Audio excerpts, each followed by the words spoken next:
I'm going to take a risk here because I wasn't going to talk about this, and it kept coming through. So I'm going to tell you, and if it's not the right thing to say, take it up with God, I guess, because I don't know. It's intuition, Sometimes the still small voice says things that you don't necessarily want to repeat. So I was watching a movie yesterday called The People versus Fritz Bauer. It won the Academy Award of Germany last year. So it's not a big movie in our country, but it's very popular there. It's really the theme that comes up for me, which I wasn't going to talk about, is who would have thought, in my dad's generation, he fought in World War II, that the two of the most civilized nations on earth are Japan and Germany. Who would have thought that? And especially watching this movie, which takes place in the late 1950s. And this man was the Attorney General of one of the states in Germany. And he's the guy who found Adolf Eichmann, and who was the man who was behind the whole Final Solution, really. And it was a powerful movie, but when you see that even in the 1950s into the 1960s, in Germany, the government fought. It wasn't the people against Fritz Bauer. In German, it said the state against Fritz Bauer, because he was fighting high forces in his own government, including the second in command in the federal government, who had been a high-level Nazi. And yet, through the churning and the learning and the growing and the reaching down and through the facing and grappling with and dealing with the challenges of human consciousness, look where those societies ended up. And what does it take for us as individuals, or us as a country, or anything, to grow to another level? Sometimes it takes some very tough looking in the mirror. Emmett Fox said, when the foundations of your world are shaking, let them rock. And when they will reconfigure, it'll be in a way that's much more in alignment with the highest good. And that happens societally. That happens, we think of history as a straight line, and the trajectory is up, and we're all just, dancing through the daisies. It's not. It's what do you want? Well, then what's in the way? It comes up, and then what are you going to do with it? What do you want? What's in the way? And what are you going to do with it? And that's that third one. What are you going to do with it? Because life is a process. Life's not an end result. It's a constant process. It's a constant unfoldment. Somebody once shared that there's a big difference between intention and desire. That intention's good, but desire is greater. Intention is about a finite result. And it's good.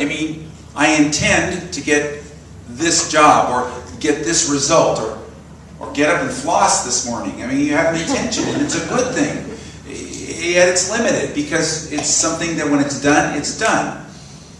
A desire is open-ended. A desire, it comes not on the third dimension from the personality, but from the fourth dimension, from the soul, because it's something that's never fulfilled in time. It has all limitless possibilities. You have a desire, a yearning for an experience of love. When do you ever achieve that? Or a sense of peace? It's not a result. It's always a yearning. And so maybe right now we need to get out of the story of things, the news media, the personal crises of our lives, and move from, oh, poor me, to what's in this for me. What's in this for me? Together? What's in this for me? And how do you do that? Well, maybe recognizing that there is something that's in it for you. What if we, in the middle of a situation, not waiting till it's over like we often do, and then looking back and seeing how we stumbled through it, but in the middle of the situation, we wake up and we say, no, I'm going to wake up before this thing's over, while I'm in the middle of it, and I'm going to say, what's in this for me? I'm a growing soul. I'm an evolving soul. I'm constantly learning. And this is a process, and I am in a process of spiritual unfoldment. And this is going to contribute to my greatest, highest good, as Megan so beautifully sang.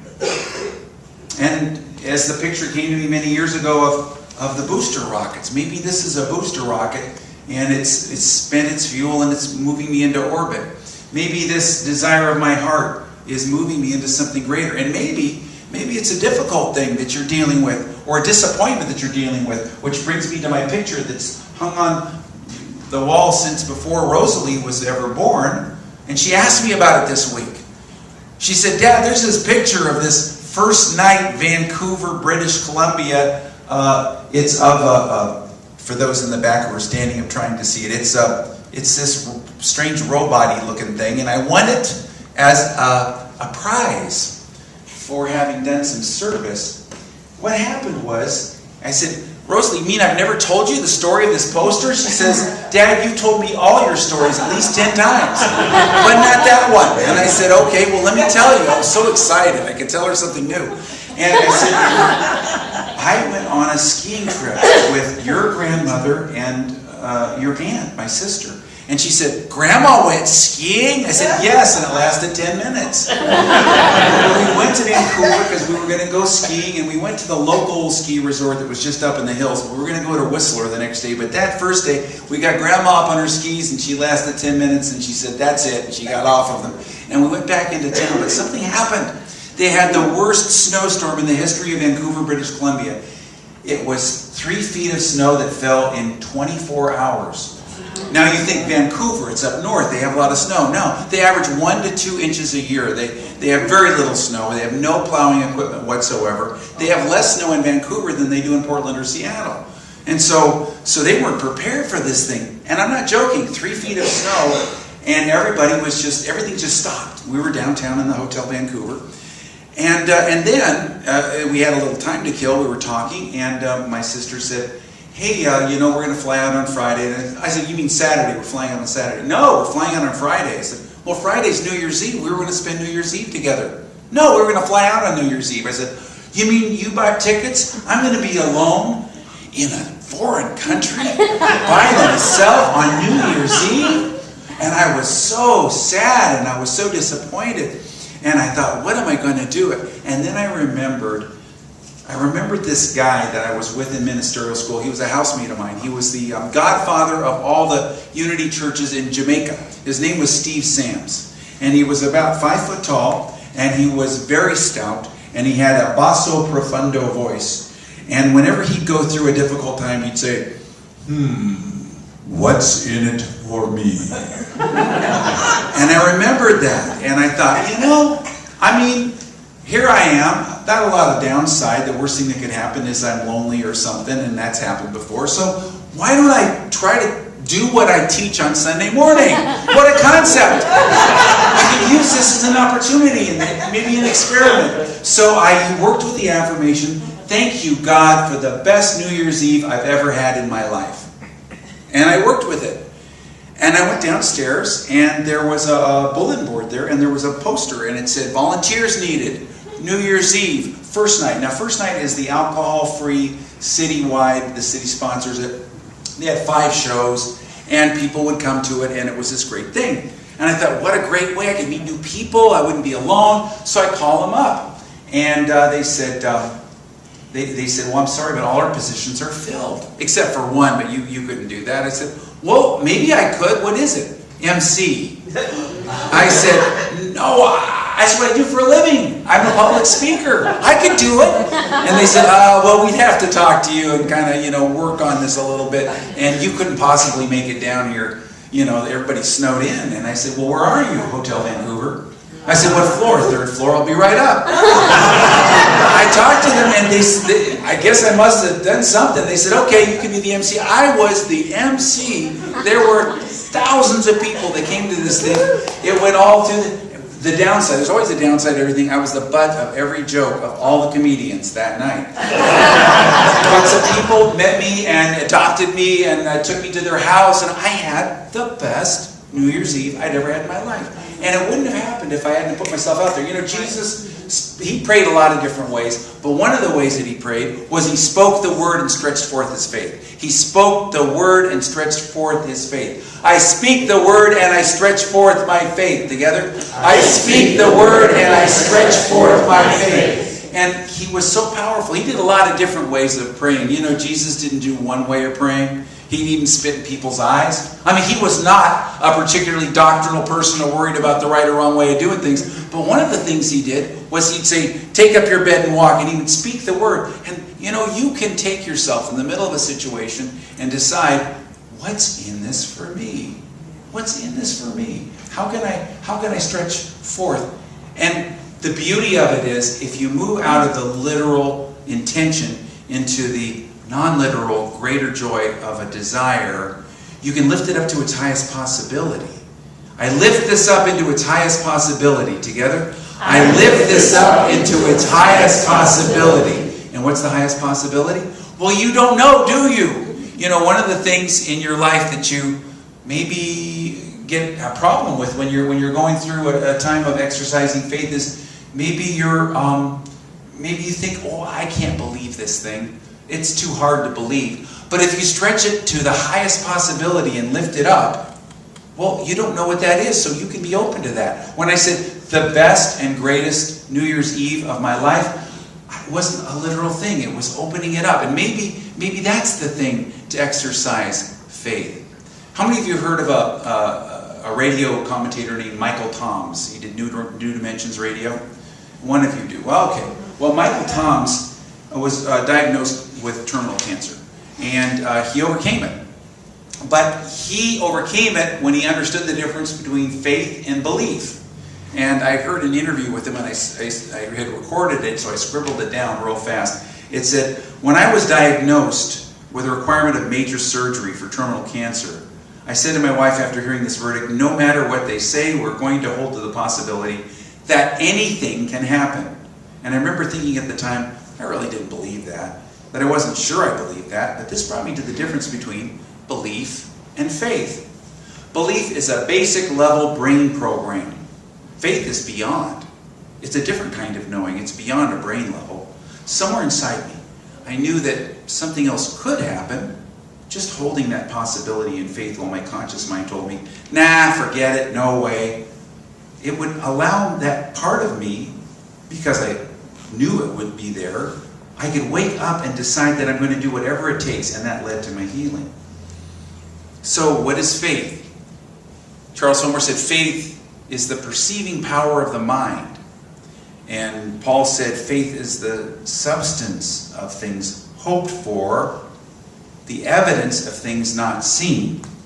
The substance, that means of things hoped for. That means the only substance you've got is your faith. There's nothing out there. There's nothing that you can rely on out there. You only have this something, but it's more than just a belief. It's the sense that things are going to work out to the highest good, that you're lifting it up into its highest possibility, that you're really saying, what's in this for me? Together? What's in this for me? And it's the evidence of things not seen, meaning the only evidence you've got is what is in your heart. You know, David Jacobson was held a hostage in Lebanon for many, many years. And he said that they took away everything from us except for two things: the ability to think and the ability to pray. And we found out that that was all we needed. And he wasn't a religious person at all. Of course, he was a hostage being held with a Catholic priest, Father Jenko. So he kind of learned how to pray. And Father Jenko and he were put in a cell together, and they every day would hold a service called the Church of the Locked Door. And they would pray together, and he said he started having experiences. And one of them was he actually heard a voice tell him what day and time he was going to be released, and it was exactly the day and the time. But he said, I only needed to think and to pray. So what is the highest possibility? What is in it for you? You know, I shared this story about my classmate Steve Sams with a guy who was my very, very best friend for many years. He lived downstairs from me. I had moved into an apartment house before I was a minister, and he was the Baptist youth minister in town, and I was going to become a Unity minister. He didn't talk to me about religion because he knew that, well, his grandmother went to a Unity church, and he knew we were the people that wrote down things on scraps of paper on New Year's Eve and set fire to them and they'd go away. So he knew that I wouldn't want any part of that stuff. And I didn't want to talk to him about him because, you know, I knew he was into all kinds of... Turns out, years later, months later, when we shared our beliefs, we really weren't that far apart except for life after death. But even that changed because as the years went on, he went into a very fundamentalist theological seminary with a very progressive professor who opened his eyes and his mind. And last time I talked to him, he said he was a practicing Buddhist who goes to Mass every day with his wife. So he's very open, very open. But he was open to this when I shared with him. He told me what had happened in his life. he had been a teacher, a middle school teacher for many years, and he had a student, a 12-year-old girl, who told him that if he didn't change her F to an A, she was going to get even with him. He, much 12-year-old girl. Well, he went through 6 months of major stuff, and of course he was exonerated, and it was all fine in the end. But he set him into a crisis, into a tailspin. And I shared this story, what's in it for me, and he went into prayer, and he went into prayer, what is in it for me? What can I get out of this? God, help me, because I'm in a depression right now. I feel like this sense of hopelessness, and there's really no purpose. And he'd forgotten the joy of teaching that had brought him into this. So what came to his mind, it just popped into his mind, was him taking a hike with these 5 boys. There were 5 boys in his class that he couldn't reach. He tried everything, and he really prided himself in being able to reach the really tough students, but these kids, he couldn't reach them. And what came to him was taking them on a hike. Well, this is kind of weird. After he got permission to do this, he approached each of these 5 boys, and he said to them, I see something special in you. I see a potential in you, but I want to talk to you about it, and I want to hike to the top of Mount Diablo, which is right outside of Oakland. And he said, we'll take a hike together, and we'll talk about it, and there's 4 other boys, and we're gonna kind of support each other in this. And he found that he reached them all. One of them became an A student, the other ones didn't, but they improved. And every year, he'd take his most troubled students, his most difficult students, take them on a hike, and do this kind of support, and they become a mutual support group for each other. Within 10 years, the word got out, and the superintendent of schools, that was a big school district, went on the hike with him. And he had a new experience. But it was because he didn't let himself stay stuck in the story. He didn't let himself stay stuck. Now I know whatever you're going through, you have every right to have the feelings you have, and you have to process them and go through them. But don't stay stuck there. You can wake up in the middle of the situation, and it can have very interesting and different outcomes if you hold a desire and lift it up to its highest possibility. Unity would not be here today if the Fillmores hadn't gone through the Depression of 1890 and lost everything. And I've shared this before, but I learned about it because of articles that had been not reprinted for decades, I guess because people thought it was too negative. But the Fillmores wrote articles in Unity magazine in 1930 about the Great Depression, about the last Great Depression, and how they'd lost everything, and how Charles Fillmore said if they hadn't gone through that difficulty, Unity, he said, wouldn't be here today. They were just way too comfortable, and it was way too easy. But because they went through the difficulties, and they really had to reach down deep, Charles Fillmore had to come up with the idea of Silent Unity, of the publications ministry, of the Sunday morning service ministry. And it wasn't a hobby anymore for a couple of rich retired people, but it was something that they really had to meet people's needs.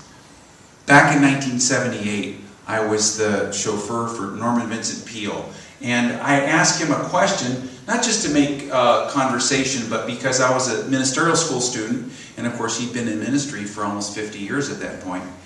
And I asked him, what's your greatest experience in the ministry? And he surprised me. He said, my greatest experience in the ministry was when I went from my first church in Syracuse, New York, and somebody from the Marble Collegiate Church in New York City had heard me, and they invited me to become their minister in the depth of the Depression. And I went down there, and they were doing really well, and I was very naive. I really didn't know much about anything, and my wife and I decided to go on vacation to London. And while we were over there, I was notified that our biggest donor had died. And then they told me he was 2/3 of the budget, and he hadn't left anything for the church. And that the church was facing it's going to have to close its doors. And he said, I was devastated. And I remember sitting on a park bench with my wife, and I was really in my stuff, and she got stern with me. She said, Norman, you're going to have to start practicing the things that you teach. And she said, and I'm not going to let you off this bench until you have what they call a conversion experience. So let's work on this. And she worked on it, just like Myrtle Fillmore worked with Charles Fillmore.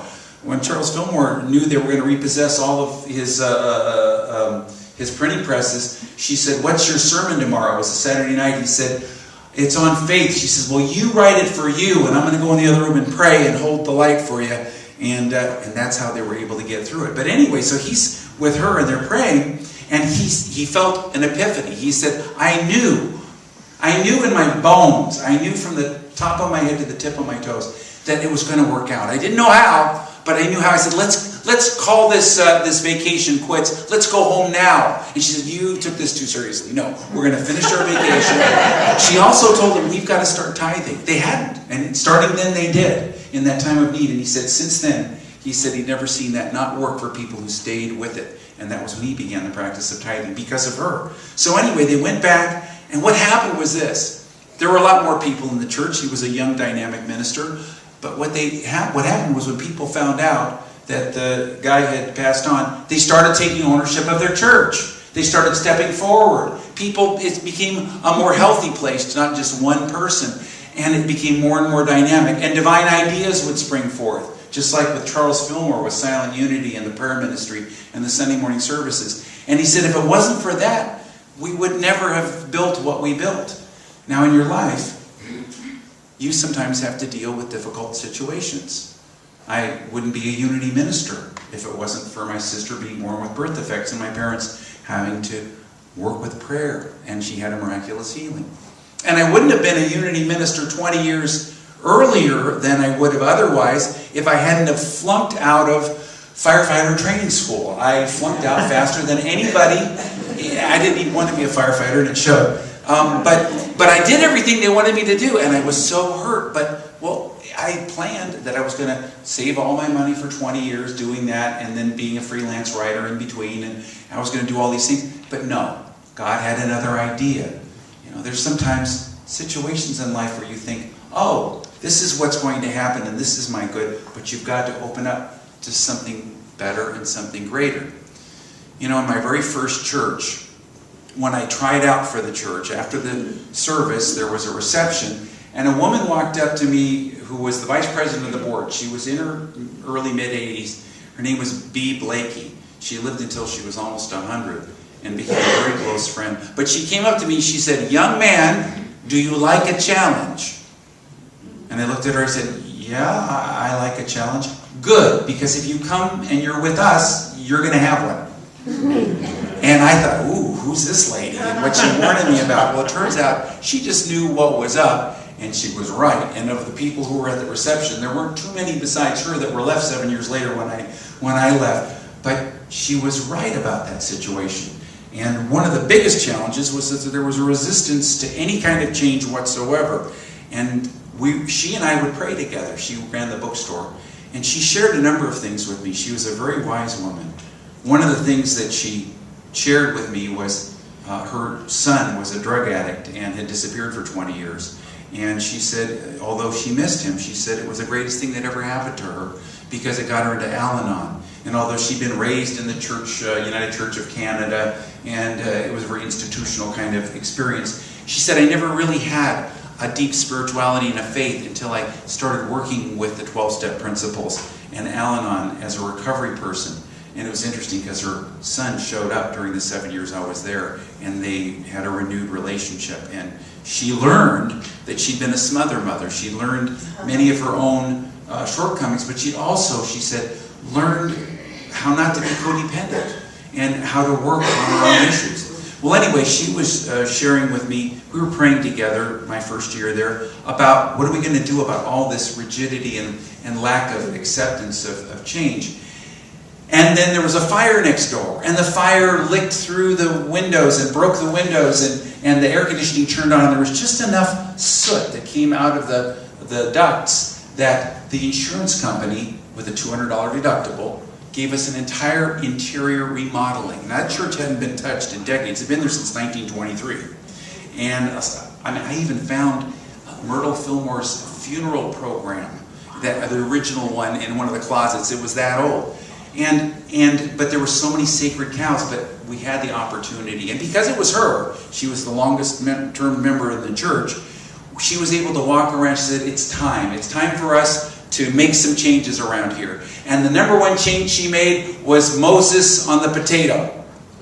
Moses on the potato was the first thing you saw when you walked into the building. You'd walk in, and there was this painting that apparently had been painted by somebody decades before who was a member of the church of this bearded, long-haired guy, I'm sure it was Moses, who was praying on what looked like a potato. So kind of like, if you came into that church for the first time, it was kind of like saying to you, if you can get over this hurdle of looking at Moses as a potato every week, you can stay, but otherwise, no, it wasn't the most welcoming thing. Well, she said, that's the first thing that goes. She went around and asked, does anybody know who painted this? Nobody knew, nobody could remember. There goes Moses and the potato. But we changed everything and renewed the energy and renewed the life. Now, the fire, I remember the day the fire happened. And I remember how devastated I was and how terrible a tragedy it was and how inconvenient it was. But it was the best thing that ever happened to us. I remember being in the class that time with Jane Elizabeth Hart, my meditation teacher, and somebody asked her, what was your greatest spiritual experience? And this is a very difficult answer she gave. She says, I often don't talk about this, but it's when my 18-year-old daughter, who had the mental capacity of a 12-year-old, was kidnapped, raped, and murdered. And she said, my dealing with that was the making of me. And she said, I had to let go of my resentment and my hatred and my anger and do my forgiveness work. And she said they couldn't identify the body the day that she did her 7-step work and really released and forgave the person who did this act, whom they knew. She said the same day or the very next day, I can't remember which, they were able to identify the body immediately. And she spent the time, it was 6 months after this had taken place, she spent the time comforting the people around her. She ministered to them. They came up to her, but they were in trauma, and she had worked through it. Now, I'm not saying it's a Pollyanna thing, and it's something that you shouldn't have feelings, but sometimes your greatest, highest good is to work through some very tough and difficult situations. Sometimes it's, the great trauma in Germany opened them up, and the great trauma in Japan opened them up to be what they are today. And traumas that go on today that we read about in the news may be leading us to finally facing, as a friend of mine called, staring the bear in the eyes and really dealing with situations. But there is a possibility, and it is a possibility in faith. In faith, which is the substance of things hoped for and the evidence of things not seen, is not a feeling as much as it's an action. What do I mean by that? People are a little taken aback by that when I share it. But faith is more what you're doing in your prayer life and your willingness to continue to do your spiritual work than it is how you feel. Because your feelings are going to come and go. You can have doubts, but it's kind of like a GPS. If you give me your address and I put it in my Google Maps, and I'm following that and I go back to my GPS, I'm going to find my way. It doesn't matter if I'm feeling impatient with traffic, or I feel doubtful, or I feel afraid, or whatever's going on with me. As long as I keep going back to the GPS, I will be able to find my way. Well, your faith is like that. As long as you go back to your GPS, which is your spiritual practice, which is your doing your affirmations, which is your saying, what's in this for me? Together? What's in this for me? I lift this up into its highest possibility. Together? I lift this up into its highest possibility. Then you will find your way regardless of what feelings come and go. Because those are just beliefs. But faith is what you do, not so much what you feel. So let's move into this moment experience, this now moment, and just remind yourself, in this moment, I'm safe, I'm secure, I'm taken care of. The seat underneath me perfectly supports me. There's nothing in this moment but just my good heart, and I return to my good heart. Prayer is all I need. My heart is all I need. And to whatever situations that presented themselves in my life, I say, I lift this up into its highest possibility. I lift myself up into my highest possibility. And I just rest for a moment in what's in this for me.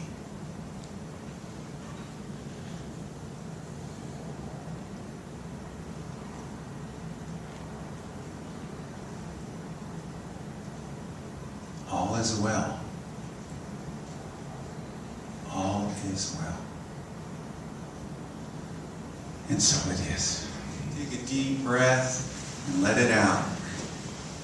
And move into this now moment. Perfect peace, where every need is met. The safest place you could ever be is right here. Right now. So take another deep breath and let it out. And let go as you breathe out into this moment. This moment contains all the possibilities.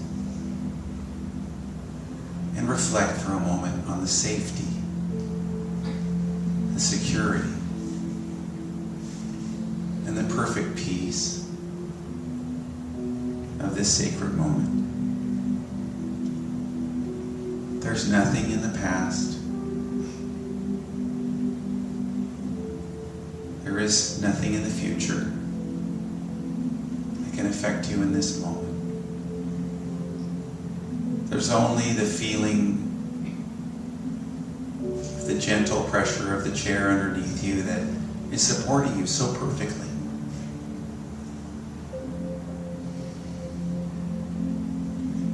All is well. Nothing can disturb the calm peace of my soul.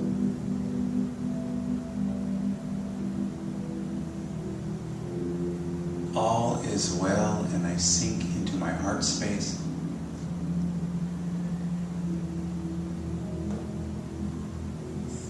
I have a good heart.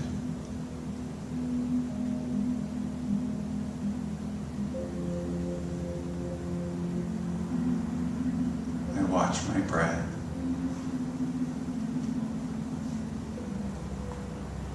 I feel the energy, the tingling throughout my beingness, all around me and inside of me. All is well, and I am taken care of.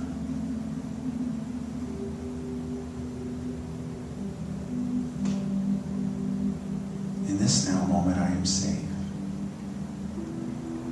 secure,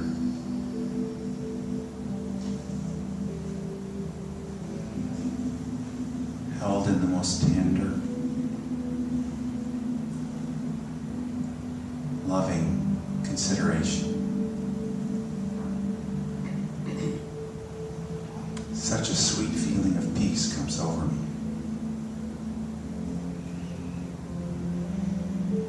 as I quiet my mind, rest in my good heart.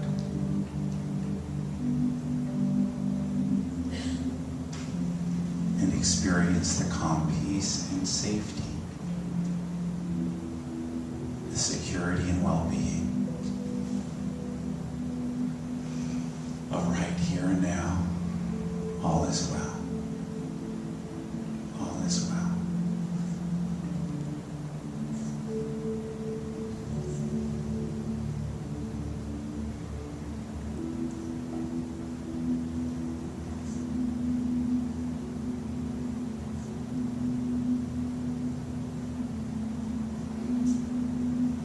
Nothing can disturb the calm peace of my soul, and I feel my soul there in my heart, my good heart. All is well. What I need is coming to me, and in this moment I am safe and taken care of. Perfect peace. Perfect peace. Thank you, God. Thank you. And so it is. So our affirmation for our offering today is, I give in faith and I receive abundantly. Together, I give in faith and I receive abundantly. And silently. And again aloud together. I give in faith and I receive abundantly.